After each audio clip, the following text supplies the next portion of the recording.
आज की क्लास में हम बात कर रहे हैं थर्मोडायनेमिक्स की। देखिए, थर्मोडायनेमिक्स के प्रीवियस लेक्चर्स में हम काफी पढ़ चुके हैं। आज हम बात कर रहे हैं इंटरनल एनर्जी की। गुड मॉर्निंग स्टूडेंट्स, कैसे हैं आप सभी? आई थिंक आप सभी अच्छे होंगे और पढ़ाई लिखाई आपकी बढ़िया चल रही होगी। My self doctor Dheeraj Jain, your chemistry educator. हम बात कर रहे हैं थर्मोडायनेमिक्स की।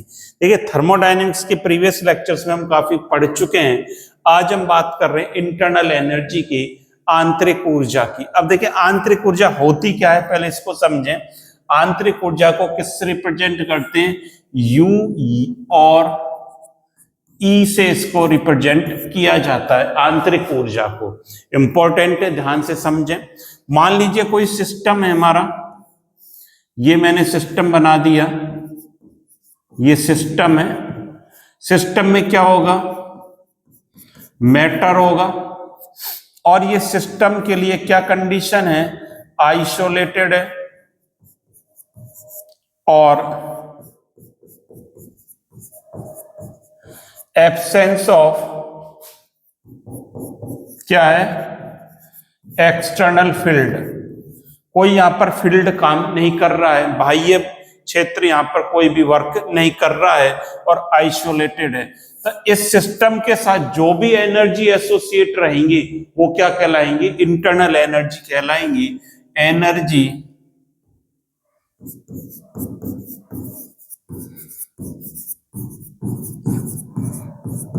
एसोसिएटेड, वो सब क्या कहलाएंगी? यू कहलाएंगी। और जिसको क्या कहेंगे? Internal energy. पहली बात तो आप ये समझें, सिस्टम है हमारा, आइसोलेटेड सिस्टम है और कैसा है? जिस पर कोई एक्सटर्नल फील्ड वर्क नहीं कर रहा है, एब्सेंस ऑफ एक्सटर्नल फील्ड। तो इस मैटर के साथ, सिस्टम के साथ जितनी एनर्जी एसोसिएट रहेंगी वो क्या कहलाएंगी? इंटरनल एनर्जी कहलाती है। अब देखिए, इसके साथ इंटरनल एनर्जी कौन कौन सी इसके साथ एसोसिएट हो सकती हैं? U इज इक्वल टू क्या हो सकता है? U काइनेटिक एनर्जी हो सकती है, U पोटेंशियल एनर्जी हो सकती है, U इलेक्ट्रॉनिक्स एनर्जी हो सकती है, U न्यूक्लियर हो सकती है, प्लस डैश डैश डैश। बहुत सारी एनर्जी हो सकती है जिसको कोई भी कैलकुलेट नहीं कर सकता और हम कैलकुलेट करना भी नहीं चाहते। हमें नहीं पता इसके साथ कौन कौन सी एनर्जी जुड़ी हुई है मैटर के साथ इंटरनल फॉर्म में। अब देखिए, लेकिन हम यहाँ काइनेटिक एनर्जी को कैलकुलेट कर सकते हैं। काइनेटिक एनर्जी को बेसिकली किससे कैलकुलेट कर सकते हैं? या तो वाइब्रेशन से हो, या क्या हो, रोटेशन हो, या क्या हो यहाँ पर ट्रांसलेशनल हो, कंपन, घूर्णन, स्थानांतरण, गति के कारण अणु की जो एनर्जी होगी वो क्या कहलाएगी? काइनेटिक ऊर्जा कहलाती है। आपने पढ़ा है वाइब्रेशन, रोटेशनल और ये क्या है? ट्रांसलेशनल। कंपन, घूर्णन और स्थानांतरण, गति, इनके कारण जो एनर्जी होगी वो क्या कहलाएगी? काइनेटिक एनर्जी कहलाती है। तो इसको आप कैलकुलेट कर सकते हो। इसलिए U इज इक्वल टू हम क्या लिख सकते हैं? U क्या लिख सकते हैं? Kinetic energy plus U not. U not जो एनर्जी हमें कैलकुलेट नहीं कर सकते, जिसके बारे में हमें पता नहीं है, वो सब हमने लिख दिया, U नॉट में लिख दिया। और जो UKE होता है वो क्या है? फंक्शन है टेम्परेचर का। किसका फंक्शन है? टेम्परेचर का फंक्शन होती है काइनेटिक एनर्जी। तो इसको आप क्या लिख सकते हो? U इज इक्वल टू हम क्या लिख सकते हैं? U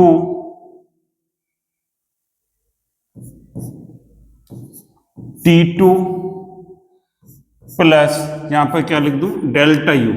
delta U is equal to U T2 plus U not minus क्या लिख सकते हैं? U T1 plus U not. ये हम इस प्रकार से इसको लिख सकते हैं। अब देखिए, delta U is equal to क्या हो जाएगा? Delta U is equal to क्या हो जाएगा यहां पर, UT2 plus U0 minus UT1 minus U0, ये कैंसिल हो गया। तो डेल्टा U बराबर क्या आ गया, UT2 माइनस UT1, ये एक्सप्रेशन आ गया। और इसको हम क्या लिख सकते हैं, डेल्टा U बराबर KE2 माइनस KE1, ये भी इसको लिखा जा सकता है, और करके लिख लें, इस प्रकार से लिख सकते हैं। अब देखिए डेल्टा U बराबर क्या आ गया, मैं यहां लिख देता हूं दोबारा, डेल्टा U बराबर UT2 माइनस UT1, और क्या लिख सकते हैं, डेल्टा U बराबर KE2 माइनस KE1, और क्या लिख सकते हैं, डेल्टा U बराबर U final minus U initial. इस प्रकार से हम इनको लिख सकते हैं, किसको, इंटरनल एनर्जी को, डेल्टा U बराबर UT2 माइनस UT1, या काइनेटिक एनर्जी की फॉर्म में लिख सकते हैं। और ये जो है, ये इसके एक्सप्रेशंस आ गए किसके, इंटरनल एनर्जी के। तो डेफिनेशन इसकी हम क्या लिख सकते हैं, डेफिनेशन अब ये निकल कर आ गई, the sum of total energy like kinetic energy, potential energy और binding energy is known as internal energy. क्या बोलेंगे, the sum of total energy, sum of total energy like kinetic, potential, binding, dash dash dash जो भी होंगी, known as क्या कहलाएगी, internal energy कहलाएगी। तो क्या कहेंगे, सिस्टम के कुल ऊर्जा, सिस्टम की ऊर्जाएं जैसे, इस प्रकार लिख सकते हैं, सिस्टम की या तंत्र की ऊर्जाएं जैसे काइनेटिक एनर्जी, गतिज ऊर्जा, स्थानांतरण ऊर्जा, बंधन ऊर्जा आदि के कुल योग को क्या कहते हैं, आंतरिक ऊर्जा कहते हैं। या इसको और क्या लिख सकते हैं, द टोटल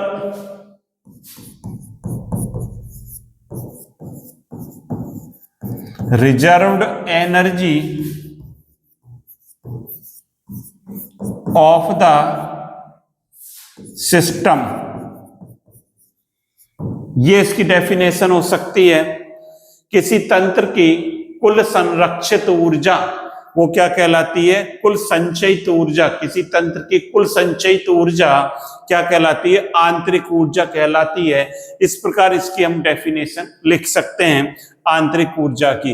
ये दो डेफिनेशन मैंने लिखी, तंत्र की कुल ऊर्जा, जैसे तंत्र की ऊर्जाएं इस प्रकार लिखी, तंत्र की ऊर्जाएं काइनेटिक, पोटेंशियल, बाइंडिंग आदि का कुल योग क्या कहलाता है, इंटरनल एनर्जी। या तंत्र की कुल संरक्षित ऊर्जा, कुल संचयित ऊर्जा क्या कहलाती है, इंटरनल एनर्जी कहलाती है। और क्या बात है इसमें, देखिए और क्या इंटरनल एनर्जी के बारे में हम बातें करेंगे। ये क्या है, ताप पर निर्भर करती है। तो क्या लिखेंगे, internal energy, internal energy is temperature dependent, depend on temperature, depend on temperature। और क्या लिखेंगे, कैसी प्रॉपर्टी है ये, एक्सटेंसिव प्रॉपर्टी है। कैसी प्रॉपर्टी है, एक्सटेंसिव प्रॉपर्टी है, मतलब मात्रात्मक गुण है। किस पर डिपेंड करता है, मात्रा पर,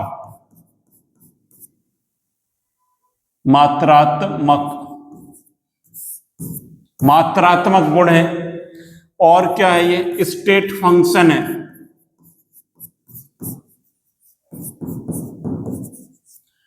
मतलब अवस्था फलन है, पथ फलन नहीं है, ये अवस्था पर डिपेंड करती है।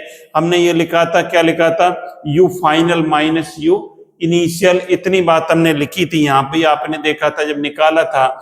ये क्या है, पथ फलन नहीं है, पथ पर डिपेंड नहीं करती है, ये किस पर डिपेंड करती है, अवस्था पर डिपेंड करती है। और देखिए और क्या है इसके बारे में स्टेटमेंट,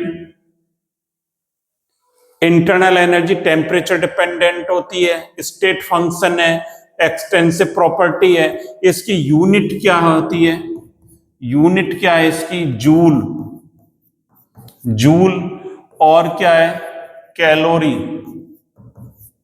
एक calorie, 1 calorie is equal to क्या होता है, 1 कैलोरी इज इक्वल टू होता है 4.18 जूल। ये भी आप नोट कर लें, इंपॉर्टेंट है। तो इतनी बातें हमें इसके बारे में पढ़नी है, इंटरनल एनर्जी क्या है, मोटी मोटी बातें। यू जो डेल्टा यू कैसे हम कैलकुलेट करते हैं, you final minus you initial, extensive property है, स्टेट फंक्शन है, यूनिट इसकी क्या है, कैलोरी और जूल होती है। अब चलिए अगली बात पर आते हैं हम, हमारी जो इंपॉर्टेंट बात है क्या है, जेडएल ओटी। जेडएल ओटी क्या है, जीरोथ लॉ ऑफ थर्मोडायनेमिक्स, क्या है, जीरोथ लॉ ऑफ थर्मोडायनेमिक्स, ऊष्मागतिकी का शून्य नियम, इसको हिंदी में क्या बोलते हैं, ऊष्मागतिकी का शून्य नियम इसको बोला जाता है। क्या है इसका मतलब, मीनिंग समझें तब इसकी डेफिनेशन लिखेंगे। यदि कोई सिस्टम ए है, मैंने क्या लिखा, ए सिस्टम है, ये थर्मल इक्विलिब्रियम में है, तापीय साम्य में है बी सिस्टम के साथ, और बी जो है, कोई बी सिस्टम जो है थर्मल इक्विलिब्रियम में है सी के साथ, देन तो क्या होगा, ए सिस्टम और जो सी सिस्टम है वो भी क्या होंगे, थर्मल इक्विलिब्रियम में होंगे।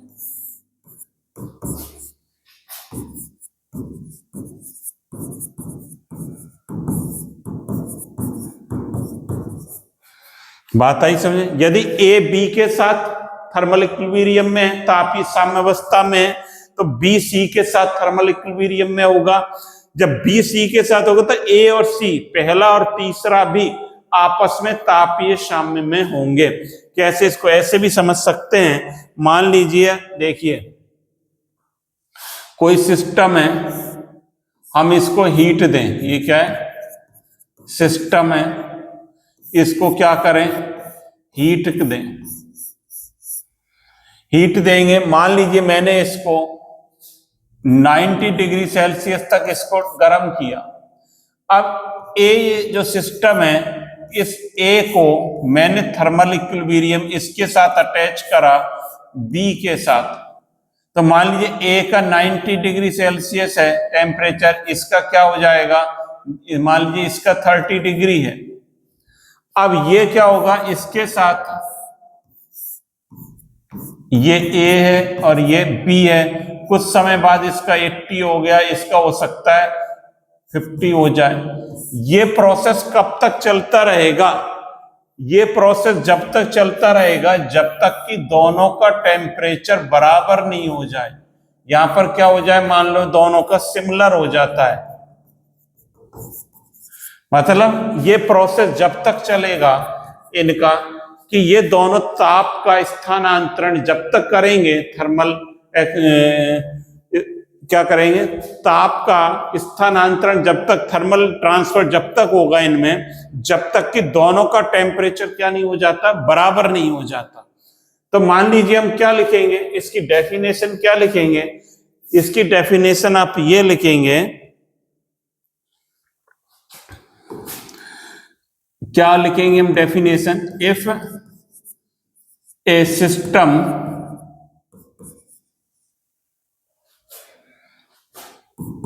ए is thermal equilibrium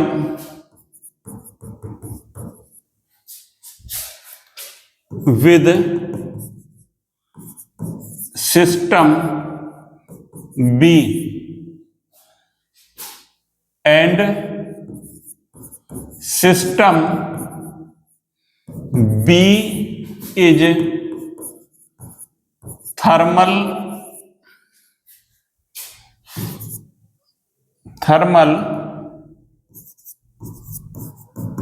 equilibrium with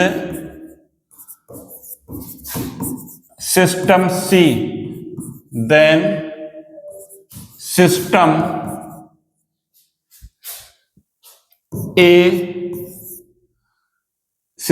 A will also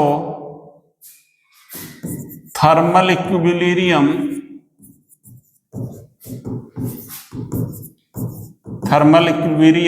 with system C. If a system A is thermal equilibrium with system B, A और B तापीय साम्य है, and system B is thermal equilibrium with system C, B C के साथ तापीय साम्य है, then A और C भी क्या रहेंगे? आपस में तापीय साम्य में रहेंगे। हिंदी में क्या लिख सकते हैं? यदि कोई तंत्र A तंत्र B के साथ तापीय साम्यावस्था में है और तंत्र B किसी अन्य तंत्र C के साथ तापीय साम्यावस्था में है, तो तंत्र A व C भी आपस में तापीय साम्यावस्था में रहेंगे। इतनी बात आपके समझ में आ जानी चाहिए। या हम इसको और क्या लिख सकते हैं? मान लीजिए A कोई सिस्टम है, ये इसके साथ B के साथ थर्मल इक्विलिब्रियम में है, ये C है, तो ये और ये सब आपस में क्या रहेंगे? मान लीजिए इसका टेम्परेचर T1, इसका T2, इसका क्या है T3, तो क्या होगा यहां पर? T1 बराबर क्या होगा? T2, यहां क्या होगा? T2 बराबर T3, यहां क्या होगा? T1 बराबर T3। इस प्रकार से जीरोथ लॉ ऑफ थर्मोडायनेमिक्स की हम बात करते हैं। तो आज हम इस लेक्चर को यहीं समाप्त करते हैं। इंटरनल एनर्जी के बारे में पढ़ा आपने, इंटरनल एनर्जी क्या है, साथ ही साथ हमने पढ़ा कि जीरोथ लॉ ऑफ थर्मोडायनेमिक्स क्या है। इन चीजों को आज हमने पढ़ा।